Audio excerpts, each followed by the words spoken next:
CM Shri Subodh Kumar Singh उपस्थित हैं, ADG नक्सल operation Shri Vivekananda ji उपस्थित हैं, हमारे सीआरपीएफ के आईजी उपस्थित हैं, हमारे बस्तर रेंज के आईजी पी सुंदरराज उपस्थित हैं और हमारे और ऑफिसर उपस्थित हैं। इनका भी एसपी नारायणपुर भी उपस्थित हैं।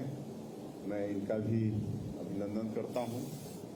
और बंधुओं, आप सभी जानते हैं कि राष्ट्रीय सुरक्षा के लिए नक्सलवाद बहुत बड़ा खतरा है। हमारा ये छत्तीसगढ़ जो समृद्ध सांस्कृतिक विरासत के लिए, घने वन क्षेत्र के लिए और विभिन्न जनजातीय समुदायों के लिए जाना जाता है। लंबे समय से नक्सल चुनौतियों से जूझ रहा है। नक्सलवाद ने बस्तर क्षेत्र में वहां के नागरिकों और विशेषकर जो हमारे जनजातीय समाज के लोग हैं उनको भय, हिंसा और असुरक्षा के माहौल में जीने के लिए विवश किया है और उन्हें स्वास्थ्य, शिक्षा जैसे मूलभूत सुविधाओं से भी वंचित इस नक्सलवाद ने कर दिया है। हम लोग हमारे देश के यशस्वी प्रधानमंत्री श्री नरेंद्र मोदी जी और हमारे देश के यशस्वी गृह मंत्री श्री अमित शाह जी के मार्गदर्शन में करीब 1.5 साल में जब से सरकार में आए हैं तब से बस्तर क्षेत्र में माओवाद को समाप्त करने के लिए लगे हुए हैं और हमारे केंद्रीय और छत्तीसगढ़ पुलिस के जवानों के बदौलत असाधारण सफलता भी हासिल हो रही है और लगातार ऑपरेशन हो रहे हैं, आप सब लोगों को मालूम है और उसमें हम लोगों को सफलता भी मिल रही है। इसी तरह से कल हमें एक बड़ी सफलता मिली है। हमारे सुरक्षा बल के जवानों ने नारायणपुर के अबुझमाड़ इलाके में गोलीबारी में 27 कुख्यात नक्सली न्यूट्रलाइज किए हैं। इसमें तो हमारे जवान भी शहीद हुए हैं, उनको नमन करते हैं। नक्सल आंदोलन की रीढ़ कहा जाने वाला माओवादी का महासचिव और पोलित ब्यूरो का सदस्य बसवा राजू उर्फ गगन्ना इस कार्यवाही में ढेर किया गया है। इसकी गिनती माओवादियों में नंबर 1 के रूप में होती थी। ये बसवा राजू उर्फ गगन्ना 3.25 करोड़ रुपए का इनामी था। इसमें छत्तीसगढ़ सरकार द्वारा 1 करोड़, गृह मंत्रालय भारत सरकार द्वारा 1 करोड़, एनआईए द्वारा 50 लाख, आंध्र प्रदेश सरकार द्वारा 25 लाख और उड़ीसा सरकार द्वारा 25 लाख का इनाम घोषित था। 3 दशकों में पहली बार हुआ कि जनरल सेक्रेटरी रैंक का कोई माओवादी न्यूट्रलाइज किया गया है।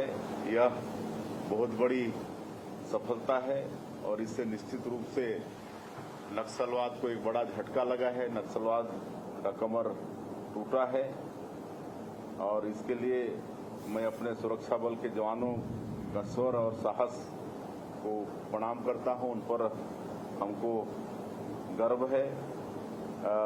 कई महीनों से हमारे जवानों को इनपुट मिल रहे थे कि छत्तीसगढ़ और तेलंगाना की सीमा जो कर्रे-गुटालू का पहाड़ी है उसमें नक्सलियों का जमावड़ा है और उसमें भी हमारे जवानों ने लंबे समय तक शौर्य का परिचय देकर वहां भी भारी सफलता हासिल की। मैं स्वयं कर्रेगुड़ा के पास वाले कैंप में गया था गलगम में और उन जवानों से मुलाकात की थी, उनसे वार्तालाप भी किया था और उन्होंने जो 21 दिनों तक ऑर्गेनाइज रहे वो सब उनसे वार्तालाप हुआ। तो इस तरह से हमारे जवान बड़े मुस्तैदी से नक्सलवाद के खिलाफ में लड़ रहे हैं और इसमें कहीं न कहीं डबल इंजन की सरकार है उसका भी लाभ है और हमारे देश के यशस्वी गृह मंत्री अमित शाह जी 1.5 साल में कई बार छत्तीसगढ़ में आए हैं, हमारे जवानों के साथ मुलाकात किए हैं, उनके साथ भोजन किए हैं, उनका हौसला अफजाई किए हैं और इस सब के कारण भी हमारे जवान बड़े मुस्तैदी से लड़ पा रहे हैं। हम स्वयं एक नक्सली कैंप में एक रात गुजारे थे। हमारे प्रदेश के ऊर्जावान गृह मंत्री ये भी लगातार उनके संपर्क में रहते हैं और उनका मनोबल हमेशा बढ़ा रहता है और बड़ी मुस्तैदी से नक्सलवाद के साथ वो लड़ पा रहे हैं। और हम लोग जैसा आदरणीय गृह मंत्री जी ने कहा कि हम लोग शुरू से ही नक्सलियों को आह्वान करते रहे कि आप हिंसा छोड़िए, गोलीबारी की ये भाषा छोड़िए, विकास की मुख्यधारा से जुड़िए, आपके साथ सरकार न्याय करेगी, आप लोगों को अच्छा पुनर्वास देंगे। और इसका परिणाम भी सामने आया है। काफी संख्या में, सैकड़ों की संख्या में नक्सली आत्मसमर्पण भी किए हैं और उनके लिए सरकार की तरफ से अच्छे काम हो रहे हैं। उनको स्किलिंग करा रहे हैं ताकि आगे उनका आजीविका ठीक से चले। उनके बच्चों को नौकरी देने का भी काम कर रहे हैं। कोई इनामी नक्सली अगर सरेंडर करता है तो उसको शहरी क्षेत्र में 4 डिसमिल और ग्रामीण क्षेत्र में 1 हेक्टर कृषि जमीन देने का भी हमारे पुनर्वास नीति में व्यवस्था है। तो इस सब के कारण हम लोग उनके साथ अच्छा, जो आत्मसमर्पण कर रहे हैं उनके साथ अच्छा न्याय भी दे पा रहे हैं। और आज लगातार नक्सलवाद के साथ लड़ाई के कारण कहीं न कहीं बस्तर क्षेत्र में शांति व्यवस्था कायम हो रही है और बस्तर ओलंपिक का सफलतापूर्वक संपन्न होना, बस्तर पंडुम का सफलतापूर्वक संपन्न होना, जिसमें 1,65,000 आपके बस्तर ओलंपिक में पंजीयन हुआ, शामिल हुए। बस्तर पंडुप में भी 47,000 लोग शामिल हुए। तो ये सब प्रमाण है कि उस क्षेत्र के लोग अब नक्सलवाद से मुक्ति चाहते हैं और विकास की मुख्यधारा से जुड़ना चाहते हैं।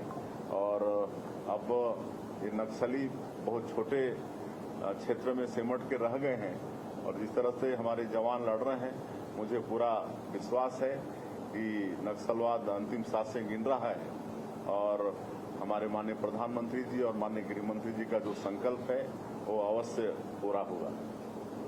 धन्यवाद।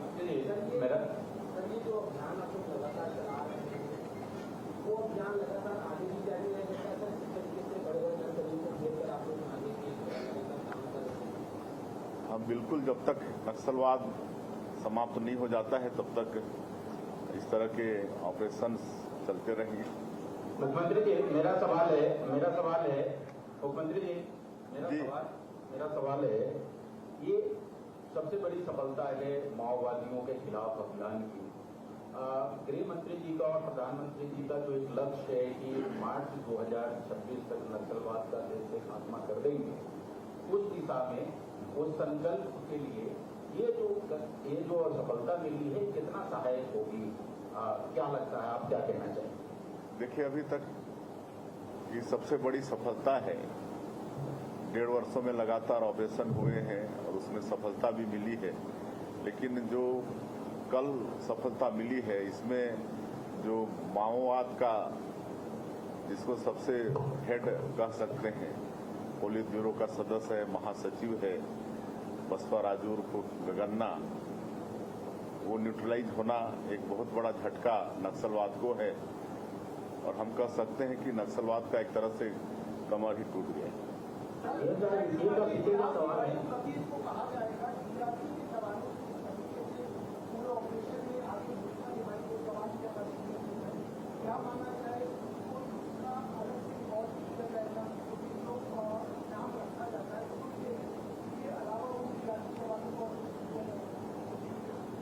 बिल्कुल उस पर विचार करेंगे। सीएम साहब, पीछे से एक सवाल है, अबूझमाड़ को लेकर एक सवाल है सीएम साहब। पीछे से अबूझमाड़ के बारे में अभी बात आई है। 5,000 वर्ग किलोमीटर एरिया लगभग अबूझमाड़ में है और 3200 वर्ग किलोमीटर अभी भी अबूझ है। तो क्या लगता है कि इस दिशा में हम क्या प्रयास कर रहे हैं? वहाँ के जो लोग हैं, जो वो भी छत्तीसगढ़ के लोग हैं, तो उनके विकास के लिए सरकार क्या कर रही है? देखिए, सबको मालूम है कि 1.5 साल से नक्सलवाद के साथ लड़ रहे हैं। लगातार सुरक्षा कैंप खुल रहे हैं और पहले तो एक सुरक्षा कैंप के 5 किलोमीटर रेडियस में सारी सुविधा सरकार का पहुंचाते थे, लेकिन अब उसको बढ़ा के 10 किलोमीटर कर दिए हैं। और सुरक्षा कैंप को हम सुविधा कैंप बोलते हैं। जहां एक कैंप खुल गया वहां से नक्सलवाद हट जाता है और वहां पर जो नियत निलानार योजना हमारी सरकार ने शुरू की है, आपका सुंदर गांव योजना, जिसके माध्यम से हम लोग सरकार की योजनाओं को वहां तक पहुंचा पाने में सफल हो रहे हैं। वहां पर सड़कें बन रही हैं, वहां पर बिजली पहुंच रही है, घरों में पानी पहुंच रहा है, उनका राशन कार्ड बन रहा है, उन तक राशन पहुंच रहा है, वहां पर स्कूल खोल रहे हैं, अस्पताल खोल रहे हैं। तो इस तरह से उस क्षेत्र में विकास को हम लोग पहुंचा पाने में सफल हो रहे हैं।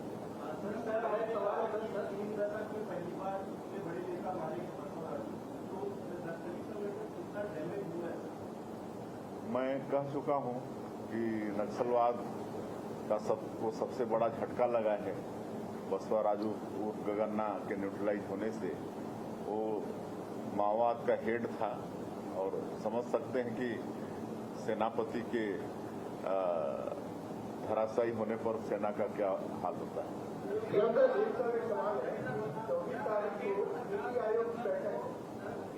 उसमें बस्तर का कुछ रोड मैप रखेंगे 24 तारीख को नीति आयोग की जो बैठक है, बस्तर के विकास पर कुछ रोड मैप रखेंगे नीति आयोग की जो बैठक है मोदी जी के साथ। बिल्कुल 24 तारीख को नीति आयोग का बैठक है, जिसमें माननीय हमारे देश के यशस्वी प्रधानमंत्री जी रहेंगे और पूरे प्रदेश के लिए वहां पर बात रखी जाएगी। उसमें बस्तर कहीं से अलग नहीं है। लगातार नक्सल तरफ से भी पत्राचार किया जा रहा है। आखिर क्या आने वाले समय में कोई चर्चा की जाएगी उनसे? लगातार नक्सल संगठन पत्र लिख रहा है सरकार को। आप लोग अब हम शायद पहले ही कह चुके हैं कि शुरू से ही हम लोग नक्सलियों का आह्वान किए हैं कि आप हिंसा छोड़ो, गोलीबारी की भाषा छोड़ो, विकास की मुख्यधारा से जुड़ो, सरकार आपके साथ न्याय करेगी, अच्छा पुनर्वास देंगे आपको। अच्छी पुनर्वास नीति हम लोग लाए हैं और उसके कारण आत्मसमर्पण करने वालों की संख्या भी बढ़ी है।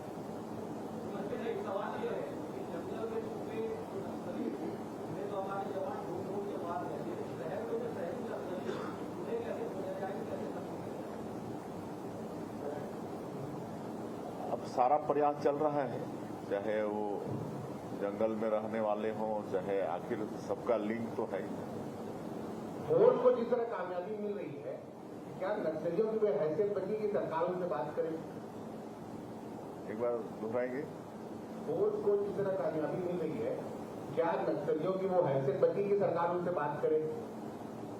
सरकार को बात करने का कोई औचित्य है नहीं। शुरू से आह्वान किए हैं, आज भी वो रास्ता खुला है। निशर्त अगर कोई बात करे तो हम लोग शुरू से ही कर रहे हैं। उसी बात को बार बार दोहराने की आवश्यकता नहीं। सर, मेरा सवाल है सर, अगर केंद्र सरकार के संकल्प को कर दिया जाए सर और जवानों के ऑफिसर्स को साइड रख दिया जाए, तो मुख्यमंत्री आप क्या चाहते हैं कि उनको खासकर कैसे किया जाए? उनका या तो प्रहार से या विकास से? अब देखिए, विकास तो हम लोग कर रहे हैं और आगे वहां पर स्थायी विकास भी करेंगे। ऐसा नहीं है कि हम लोग इनको समाप्त कर रहे हैं। उस क्षेत्र में हम लोग विकास भी पहुंचा रहे हैं और लगातार उस क्षेत्र में विकास करते रहेंगे।